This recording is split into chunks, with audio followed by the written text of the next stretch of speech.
Assalamualaikum warahmatullahi wabarakatuh. Kembali lagi bersama saya Rio Wicaksono dalam acara RBL TV. Acara ini akan mengungkap mengenai fenomena-fenomena teknologi terbaru dan diperbarukan yang akan dibahas seputar Institut Teknologi Sumatera. Khusus pada episode kali ini kita akan membahas mengenai RBL kelompok 6 TPB 37 yang akan membahas mengenai Kompas. Saya sudah menemukan beberapa narasumber yang terkait dengan kelompok tersebut. Saat ini saya telah terhubung dengan Bung Abdurrahman yang akan menjelaskan mengenai alat serta fenomena menggunakan rumus fisikanya. Silakan Bung Abdurrahman, bisa langsung dipaparkan saja kepada pemirsa di sana. Ya, terima kasih kesempatannya. Bersama saya Abdurrahman. Pada kali ini saya akan menjelaskan mengenai fenomena pada kompas. Fenomena kompas ini berkaitan dengan kemagnetan pada bumi.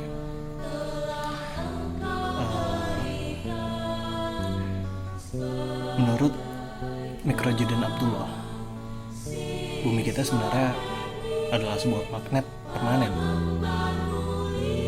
dengan kutub selatan magnet bumi berada di sekitar kutub utara geografi pada bumi, dan kutub utara magnet bumi berada di sekitar kutub selatan geografi bumi.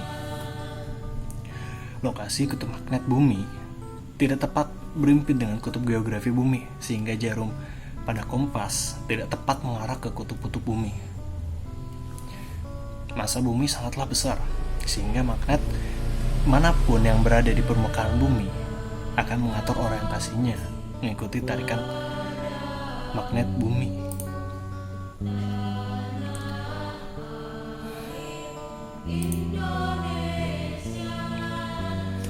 Karena perubahan yang selalu terjadi dalam mantel bumi yang menjadi sumber medan magnet bumi, maka lokasi kutub magnet bumi tidak tetap. Lokasi kutub magnet bumi selalu bergeser setiap tahun. Sepanjang umurnya hingga saat ini kutub magnet bumi telah mengalami pembalikan beberapa kali. Secara rata-rata diperlukan waktu 200.000 sampai 300.000 tahun untuk membalik arah kutub magnet bumi. Utara menjadi selatan dan selatan menjadi utara. Dan dengan demikian siklus perubahan arah kutub bumi dari kutub utara kembali ke kutub utara dan sebaliknya diperlukan waktu sekitar 400.000 sampai 600.000 tahun.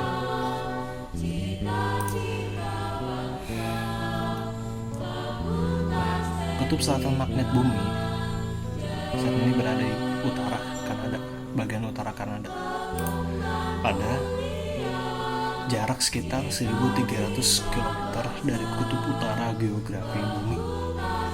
Akibatnya jarum kompas tidak tepat menunjuk ke arah utara selatan. Beda dengan antara sudut yang ditunjukkan oleh jarum kompas dengan arah kutub geografi bumi. Nah, itu yang disebut sudut deklinasi. Untuk menentukan sudut deklinasi, kalian bisa menempatkan jarum kompas di atas poros yang memungkinkan jarum tersebut dapat berputar bebas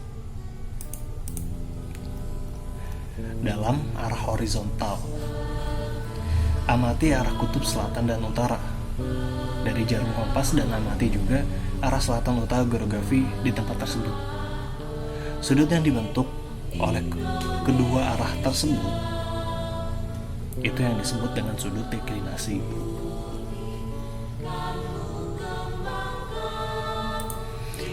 Atau mungkin bisa dengan mudahnya mengukur sudut deklinasi bisa menggunakan aplikasi Chromag atau aplikasi lain yang tersedia di Play Store, Google Play, dan lain sebagainya yang ada di smartphone kalian. Nah, ada pertanyaan nih, berapakah rentang nilai sudut deklinasi di permukaan bumi? Jika suatu tempat di permukaan bumi kita melihat arah kutub geografi bumi dan kutub magnetik bumi berada pada suatu garis berimpit, maka sudut deklinasi sama dengan 0. Nah, muncul lagi pertanyaan, di manakah lokasi tersebut? Lokasinya sulit ditentukan secara teoritis atau secara perhitungan karena 3 hal. Magnet bumi tidak homogen di berbagai tempat di permukaan bumi. Yang kedua, posisi kutub magnet bumi tidak diametrik. Dan yang ketiga, sudut deklinasi pada berbagai tempat harus secara eksak diperoleh dengan pengukuran. Dengan demikian, tempat yang memiliki deklinasi 0 juga harus diukur secara langsung. Pada daerah kutub, arah utara-selatan dapat tegak lurus dengan arah jarum kompas. Selain dengan adanya sudut deklinasi,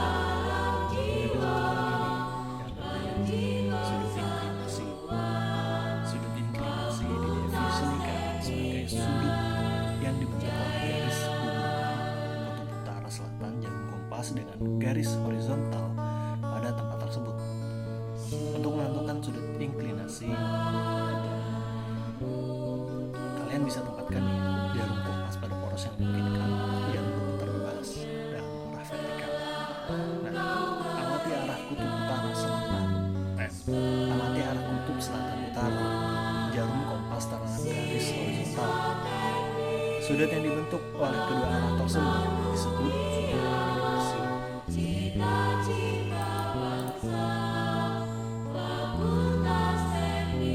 Jika kutub utara jarum kompas berada di sebelah atas garis horizontal, kita sebut tempat tersebut memiliki sudut inklinasi positif. Dan sebaliknya, jika kutub utara jarum kompas berada di bawah garis horizontal, kita sebut tempat tersebut memiliki inklinasi negatif. Tanpa terlalu sulit, kalian dapat menunjukkan bahwa di kutub selatan magnet bumi, sudut inklinasi plus 90 derajat. Sedangkan di kutub utara magnet bumi, sudut inklinasi minus 90 derajat. Pada tempat lain di permukaan bumi, sudut inklinasi berada antara minus 90 derajat sampai plus 90 derajat. Karena kutub utara dan selatan bumi, kutub utara dan selatan magnet bumi tidak tepat berimpit dengan kutub utara dan selatan geografi bumi, maka pada daerah yang memiliki lintang yang berbeda, sudut inklinasi berbeda walaupun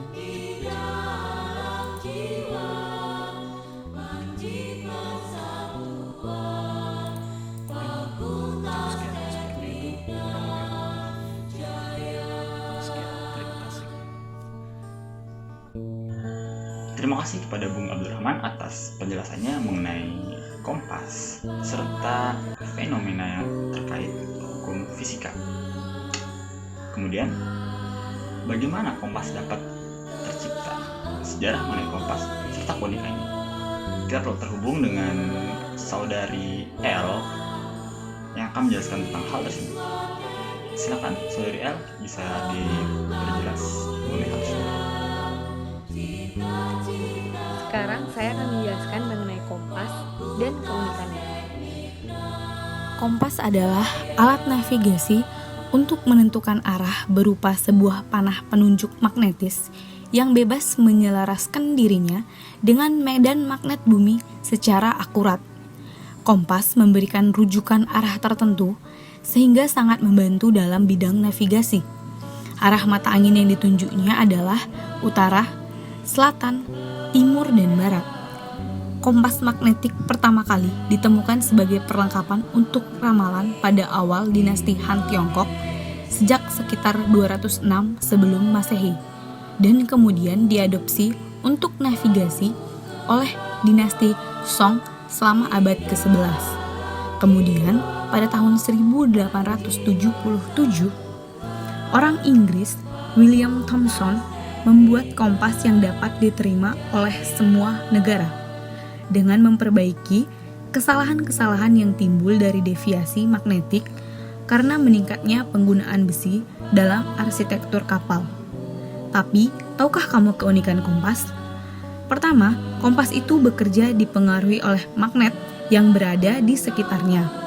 Agar penggunaan kompas dalam mencari arah dapat maksimal, hendaknya benda-benda yang mengandung magnet disingkirkan, karena benda-benda yang mengandung magnet tersebut akan mengganggu pencarian signal magnet bumi oleh kompas.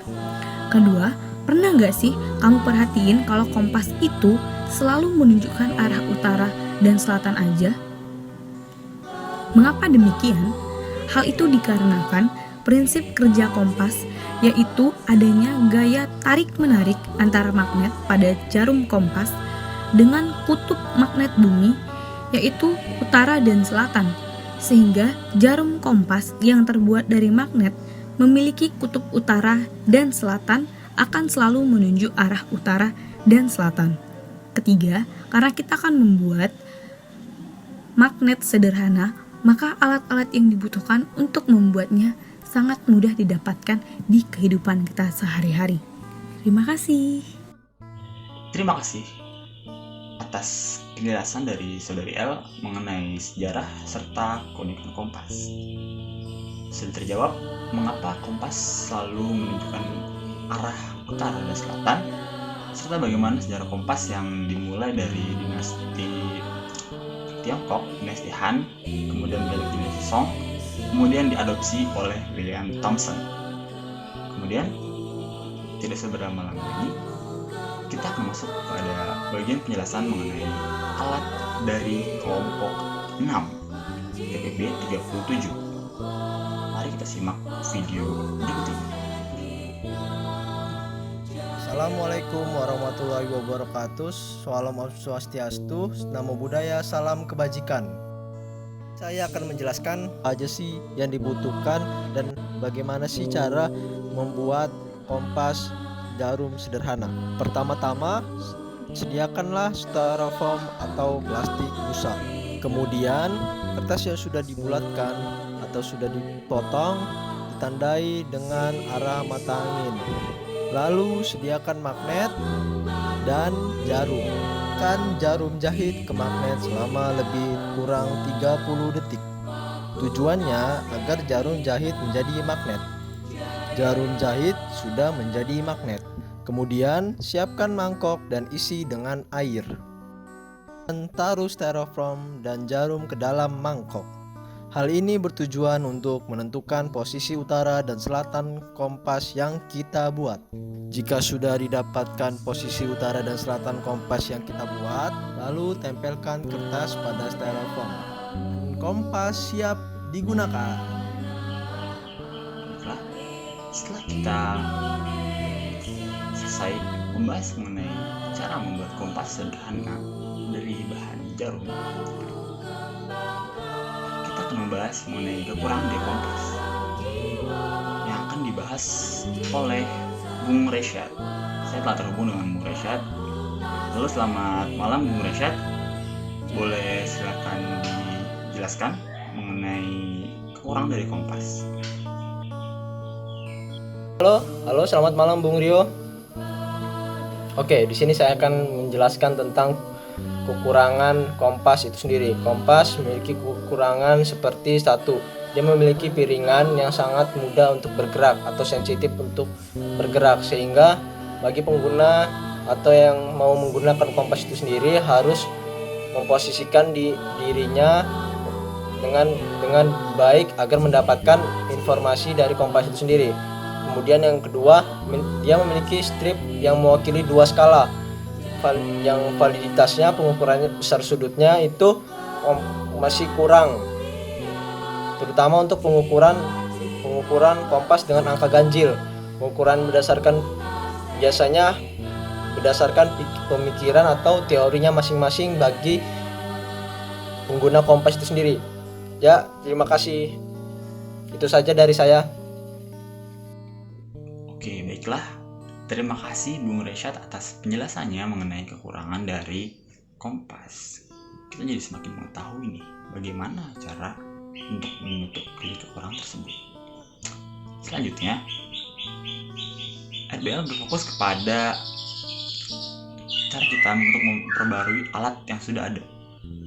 Dan untuk hal tersebut, kita sudah memiliki narasumber, yaitu Saudari Dwita. Dia akan menjelaskan mengenai apa yang bisa kita lakukan lagi dengan menggunakan kompas atau pengembangan kompas secara lebih signifikan. Silakan Saudari Dwita, bisa dijelaskan? Kompas diperlukan dalam kehidupan manusia sebagai alat bantu penunjuk arah. Saat ini kompas diaplikasikan dalam bentuk manual atau otomatis. Hal tersebut masih kurang jika kompas yang dibutuhkan oleh penyandang tunanetra ketika akan menentukan arah.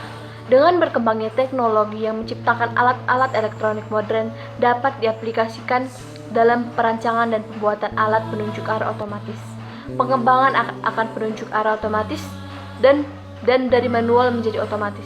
Perancangan alat petunjuk arah dari manual menjadi otomatis sangat membantu perancangan alat penunjuk arah dengan metode getar. Sensor kompas yang digunakan adalah modul kompas digital atau CMPO3, didesain khusus dalam bidang navigasi penunjuk arah. Sensor kompas digital yang berukuran 4x4 cm menggunakan sensor medan magnet yang cukup sensitif untuk mendeteksi medan magnet bumi. Wow, cukup mengejutkan ketika kompas dapat digunakan dengan cara seperti itu. Terima kasih kepada Saudari Dwita yang telah memberikan penjelasan atau materi yang mungkin belum diketahui oleh teman-teman kita di luar sana. Baiklah, kita sudah sampai di penghujung acara kali ini. Seperti yang dapat kita tahu, kompas merupakan alat navigasi yang bekerja dengan memanfaatkan magnet bumi. Kompas bisa bermanfaat tidak hanya untuk navigasi, tetap bisa dimanfaatkan untuk hal lainnya, tergantung dengan kreativitas para penggunanya masing-masing. Semoga bermanfaat, dan jangan lupa di like, comment, dan subscribe, karena hal yang Anda lakukan akan bermanfaat bagi kamu. Saya Rio Caksono, undur diri. RBL TV, salam teknologi.